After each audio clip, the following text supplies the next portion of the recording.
அடுத்ததாக நம்முடைய ஆன்மாவின் அடுத்த கருவியாக விளங்கும் அகவுடலை பற்றி பார்ப்போம். அகவுடல் என்பது நமது ஆன்மாவை அடுத்த நிலைகளுக்கு எடுத்துச் செல்லும் ஒரு கருவி. புறவுடலைப் போல அகவுடலும் நம் ஆன்மாவின் இன்னொரு வடிவம். இயல்பு நிலையில் நம் ஆன்மா நம் உடல் முழுவதிலும் பரவி கிடக்கும். சாதாரணமாக அகவுடல் பயண அனுபவங்களை நாம் விழிப்புணர்வுடன் தூக்கத்தில் செய்வோம். இதை நாம் கனவு என்போம். அகவுடல் பயணத்தை நாம் தியானத்தில் விழிப்புணர்வோடு செய்வோம். அகவுடல் அகண்டம் காலம் இரண்டையும் கடந்து செல்லும் ஆற்றல் பெற்றது. இந்த அகவுடல் பயணங்களை உணர்ந்த பின் பல புதிய பரிமாணங்கள் காணப்பெறலாம்.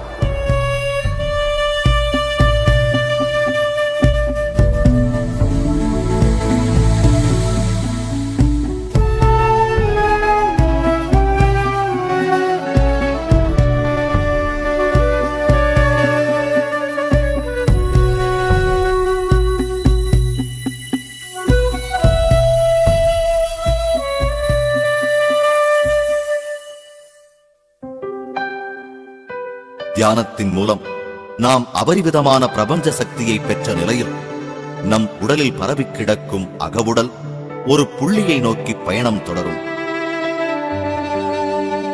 இந்த ஆன்மா பயணிக்க துவங்கியவுடன் உடலில் ஒரு நடுக்கம், அசைவு ஏற்படும்.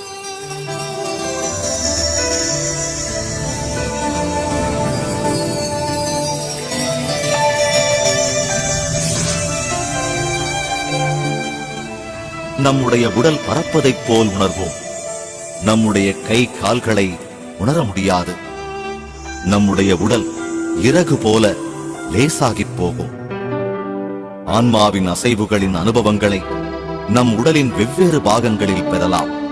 அல்லது சில சமயங்களில் உடல் முழுவதும் சுழல்வது போல அனுபவம் பெறுவோம். இதை ஆன்மாவின் அசைவுகள் என்பார்கள்.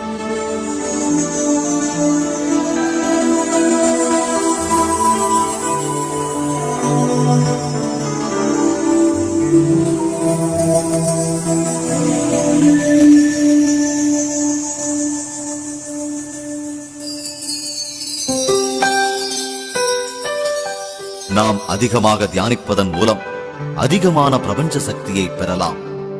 நம் ஆன்மா அகவுடலாக மாறும் சமயத்தில் நம் உடல் வேகமாக நகரும். சுழற்சியும் அதிகமாக இருக்கும். இந்த அசைவுகளுக்கு பிறகு இந்த அகவுடல் நம் புற உடலை விட்டு வெளியே வரும். இரண்டிற்கும் இணைப்பு பாலமாக ஒரு வெள்ளி கொடி இருக்கும்.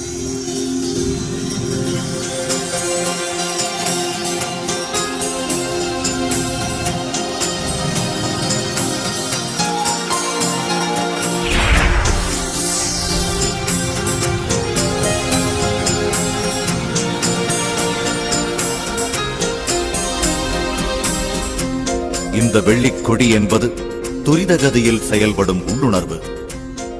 இதுதான் புறவுடலுக்கும் அகவுடலுக்கும் இடையேயான தகவல்களை பரிமாற்றம் செய்ய உதவும்.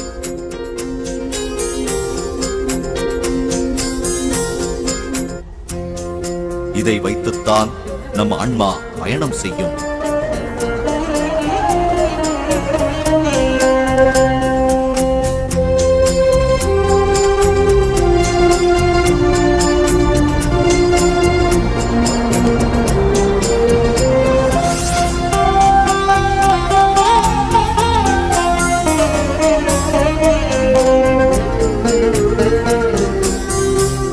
இந்த ஆன்மா பயணத்தின் பொழுது நமது அகவுடல் பல நிலைகளை கடந்து பயணிக்கும்.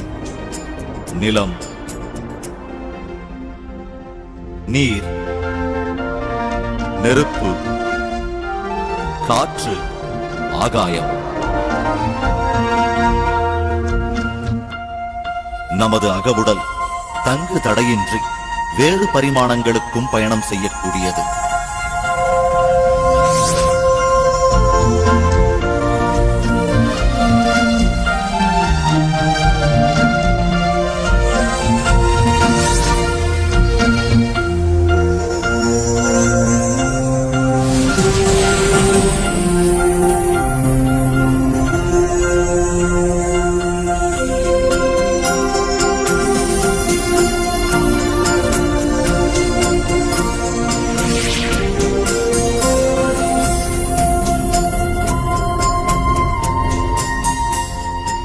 தியானிப்பவர் தம் உடலை விட்டு வெளியே வந்து தம் புற உடலையே காண முடியும்.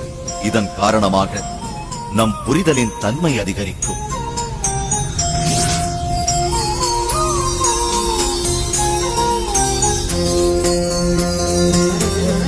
இதன் காரணமாகத்தான் தன் உடல் மற்றும் மனதிற்கு மட்டுமே நாம் சம்பந்தப்பட்டவர்கள் அல்ல என்பது புரியும். உடலில் குடிகொண்டு மட்டுமே இருந்து வருகிறவர் என்பதும் புரியும். இதுதான் உண்மையான புரிதல். ஆன்மாவின் பயணத்தின் அனுபவத்தை ஒவ்வொருவரும் பெற வேண்டும். இந்த ஆன்மா பயணத்தை அதிகமாக மேற்கொண்டால் நாம் ஏற்படுத்தி வைத்திருக்கும் எல்லைகள் காணாமல் போகும். நாம் எல்லையற்றவர்கள் என்பதும் புரிய வரும். இந்த அனுபவங்களின் மூலமாக நான் என்பது ஆன்மா என்பது தெரிய வரும். நாம் எல்லையற்றவர்கள் என்பதையும் அறிந்து கொள்வோம். வாழ்க்கையின் புதிய பரிமாணங்களையும் நாம் கற்றுக்கொள்வோம்.